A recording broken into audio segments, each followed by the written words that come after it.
Olá, bem-vindos de volta. Eu sou Felipe Novaes, professor de Direito Civil de vocês, e hoje a gente fala sobre os direitos da personalidade.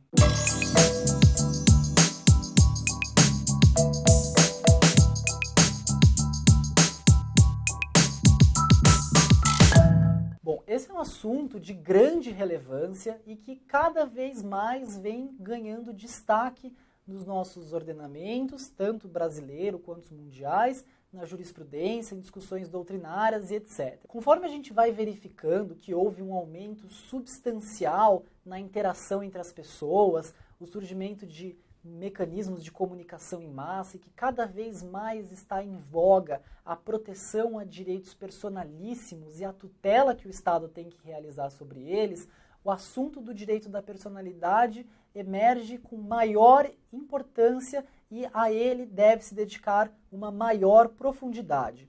Porque, veja, conforme essas situações avançam, e a gente pode pensar tanto por avanços científicos, por exemplo, há hoje diversos meios em que é possível, por um único clique ou compartilhada, você afetar profundamente os direitos da personalidade de alguém, afetar o nome, a integridade dessa pessoa e etc.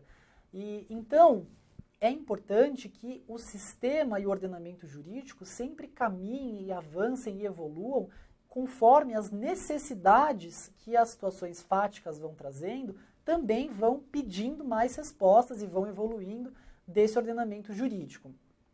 Então,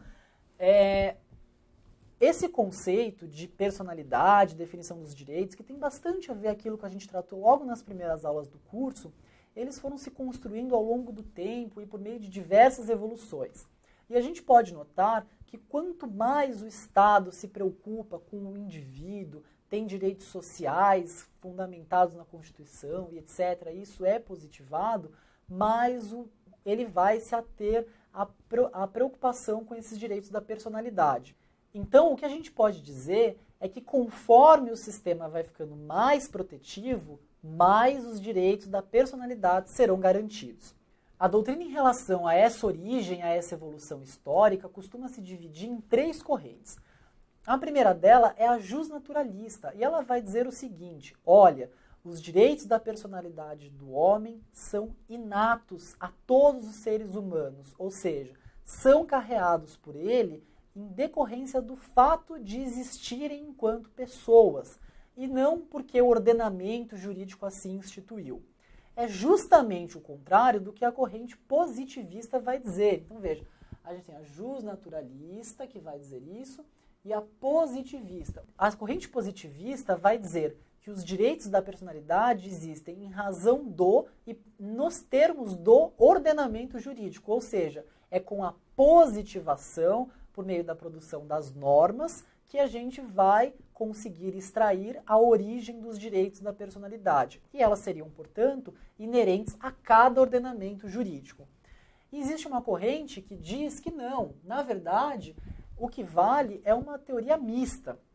Existem certos direitos que são garantidos e são inatos em decorrência da existência do ser humano, são inatos a todos os seres humanos. Porém, existem outros que são garantidos em razão de uma eletividade que o sistema jurídico fez e conferiu a elas. Então, se cair alguma pergunta no exame de ordem, é mais complicado que caia numa fase objetiva, é possível, porém, que caia numa questão da segunda fase, a resposta, a resolução tem que passar mais ou menos por isso, pelo menos essa noção geral você tem que ter do que diz essas três correntes. Cumpre dizer ainda sobre os direitos da personalidade o seguinte: até então, a gente tem tratado das projeções econômicas que a personalidade tem de acordo com o ordenamento jurídico.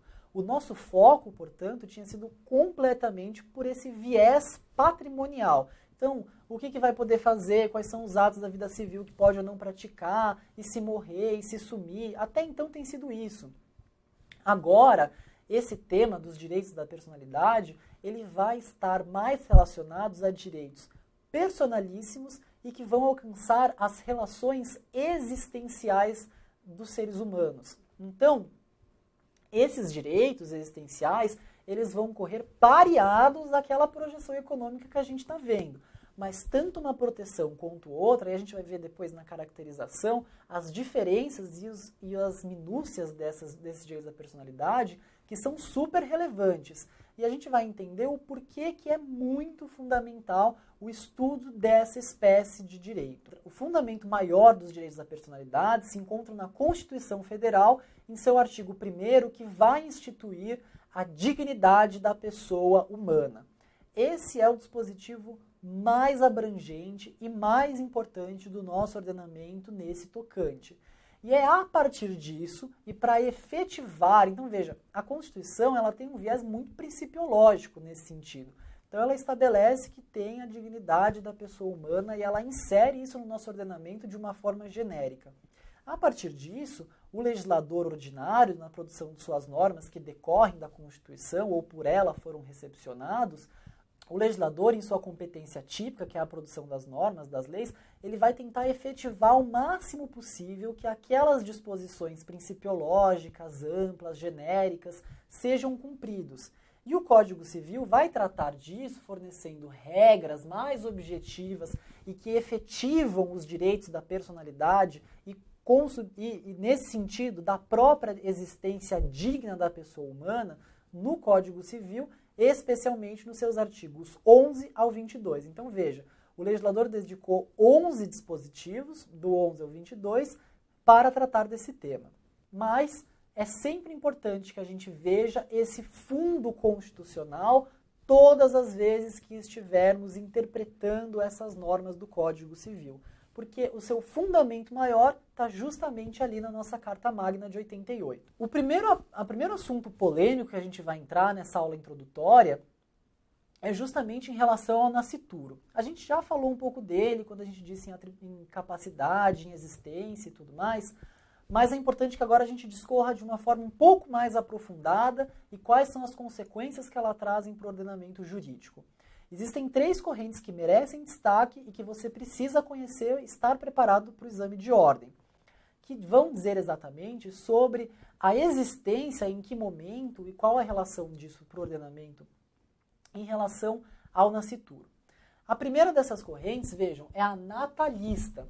Essa corrente, ela é a menos protetiva, a menos ampla, dizem, né, até a menos humana nesse sentido, isso aqui, que é a menos protetiva e que vai dizer o seguinte: não há direito ao nascituro, porque este é uma mera expectativa de vida.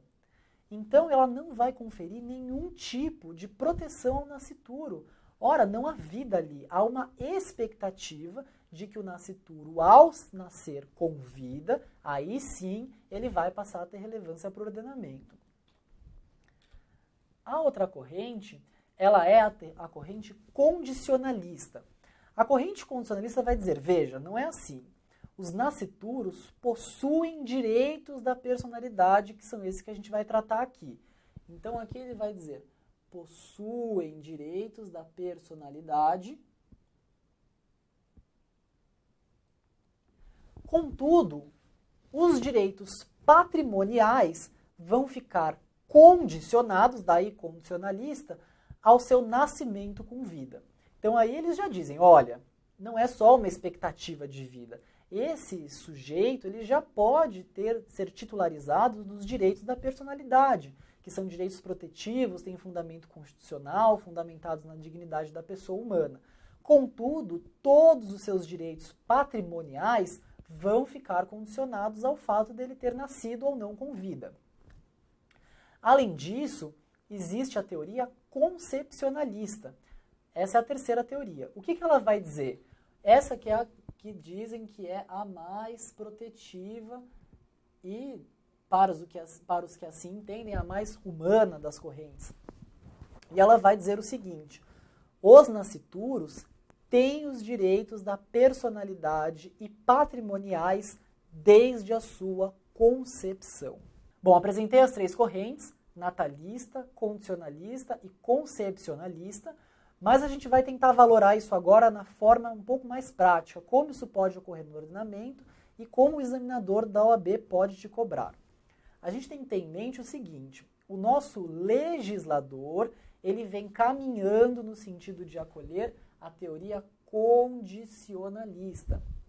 E é aquilo que a gente viu exatamente na primeira aula. Então diz que o nascituro, quando nasce com vida, mesmo que ele venha a óbito 1 segundo depois desse evento, ele existiu juridicamente e recebeu os seus direitos patrimoniais e tem os direitos da personalidade, etc.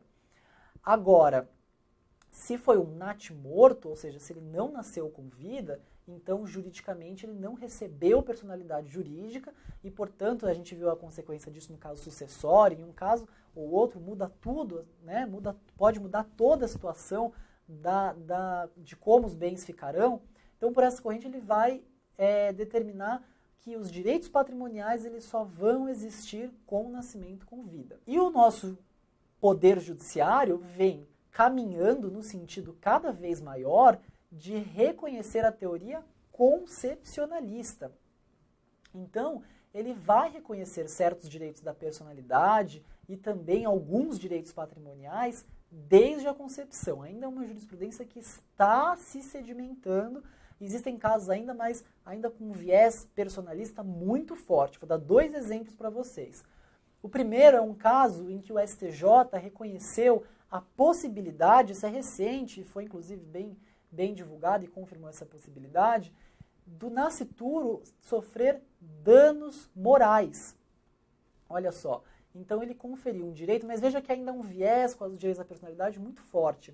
E também um caso em que o nosso legislador, ele conferiu, por exemplo, a possibilidade dos alimentos gravídicos, ou seja, uma tutela alimentar que visa proteger os direitos do nascituro, para que aquela expectativa de vida, que já não é mais tratada assim, efetivamente nasça e seja um ser humano saudável e tenha toda e plena condição de se desenvolver devidamente conforme o sistema espera dele.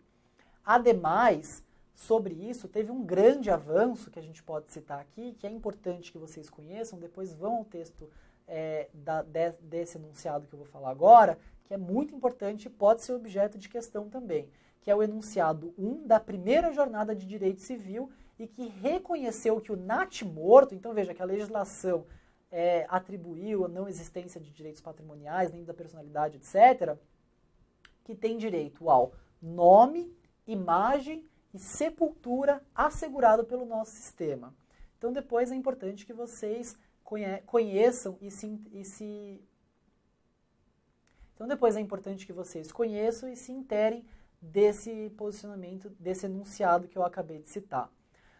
Na próxima aula a gente continua falando dos direitos da personalidade e a gente vai ver mais ainda algumas introduções e como ela funciona e algumas aplicações práticas e que podem ser objetos de questionamento no exame de ordem.